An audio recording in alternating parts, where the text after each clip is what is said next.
just a little while ago, a few minutes ago, there was actually a couple deer back there. It was a doe and a fawn, and wandered off, but it was there and it was pretty cool.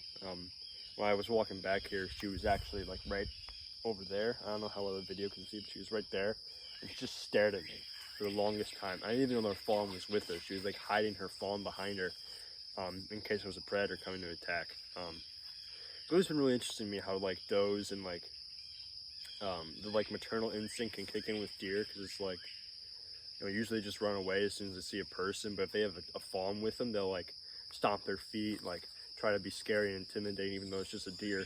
But it's like, I don't know, a big deer like running at you is honestly horrifying. But yeah, you can train your mind, train your discipline like a muscle. Now, our mind functions on something called the dopamine. It's the dopamine reward system, right? Where our mind produces the chemical called dopamine, which often makes us feel good and feel happy and feel pleasurable when we do certain habits, like eating high calorie food. You know what habits can give you pleasure, right? Anything that gives you pleasure is a lot of times because of the dopamine system. And because dopamine is inherently addicting, it's designed to be addicting, we then seek out that habit. We seek out those pleasurable activities more after we get that initial dopamine hit from them. Mosquito. Jeez, they're everywhere. Which, back in the caveman days, this dopamine system was part of survival, right? We had to eat high calorie food to stay alive, to get enough calories in the day, right? We had to we couldn't overexpend our energy. We had to be a little lazy sometimes in the caveman days to conserve energy, so we weren't wasting energy on just running just for the heck of it, just for exercise, right? Because why would you do that? You're gonna run when you hunt anyway. So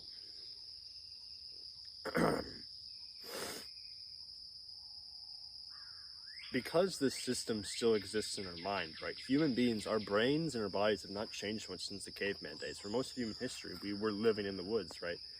Only recently we've been, living in concrete houses.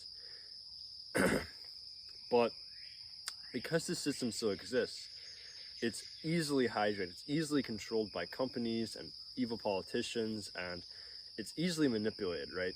We can, like, if a caveman suddenly was teleported to our modern world, the first thing they would probably do is go to this like a candy store and just eat all the candy, right? Because they don't have that self-control, because they never needed it. They never like necessarily, there was no reason for them to have self-control, because the caveman who would not eat, even though they kind of had to, like the caveman who was like on a diet or whatever would die, right? The caveman who would say, oh, whatever, I'm not going to eat all the honey today, I'm just going to eat a couple pieces of lettuce right today. That caveman would have died, right? That wouldn't have worked out for them. There's been a selection for thousands of years for lazy binge eaters, and that's how humanity has survived. But you see, the thing is that there's another part of our brain that is literally designed to control the dopamine system. It's designed to control our reward system, to control our emotions, and that is the anterior, I'm gonna butcher this one, the anterior midsecular cortex. That's a mouthful. I don't think I said it right, but whatever. That part of our brain,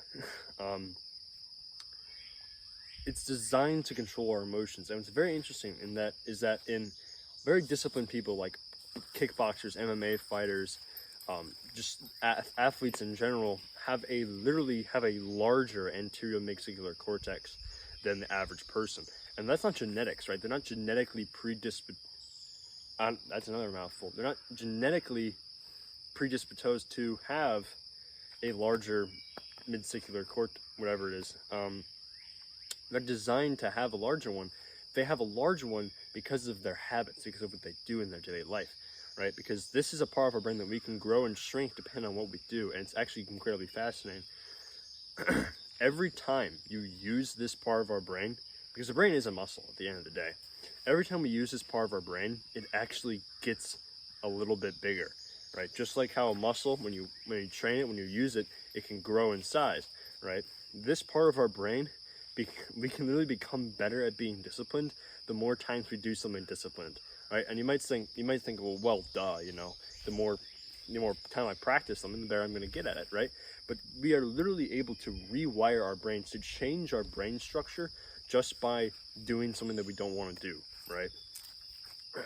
And this literally means that the larger this part of our brain is, the easier making disciplined decisions becomes, right? The more discipline, the more willpower you have, the more you train it, right?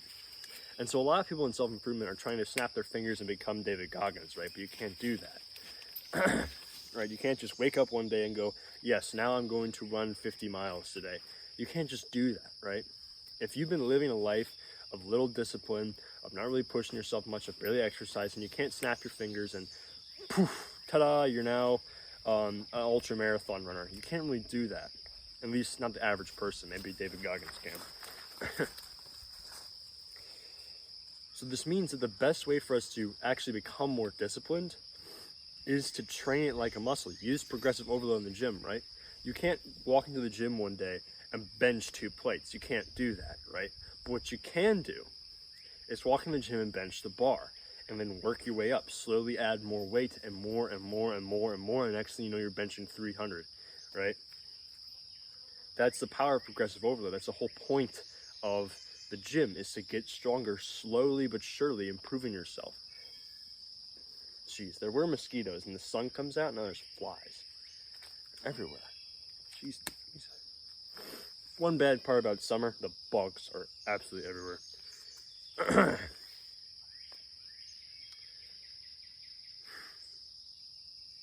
But yeah, you can literally just become, like, use the same logic you use in the gym to this other muscle that a lot of people aren't training. So basically you can start off simple, right? You can wake up one day and do a couple push-ups on the floor, right? That might be super disciplined for you, right? But for other people, it might be super easy, right? But you gotta do what you can at the level you're at, right? A lot of people aren't at the level of running 6 miles every morning, right? But some people are. But how'd they get there? How'd those people get to the point of being able to run 6 miles every day? They started off small, they trained, and they got better, and they grew this part of their brain and became more disciplined, right? That's how you change your life long term. That's how you actually can make these disciplined habits easy, right? People will look at you like you're nuts. People look at you like you're crazy, and you're just having a good time. You're just having fun, doing super hard workouts, working on things that you don't have to, like a YouTube channel or a business or whatever. Improving yourself, becoming better, doing disciplined habits. People think you're crazy for doing all these disciplined things, but that's just your natural state, because you've grown this part of your brain and you've made it so much easier for you to just make basic disciplined decisions. So yeah, train your brain like it's a muscle, because it's what it is. And that's all I got for today. And God bless you, and stay wild.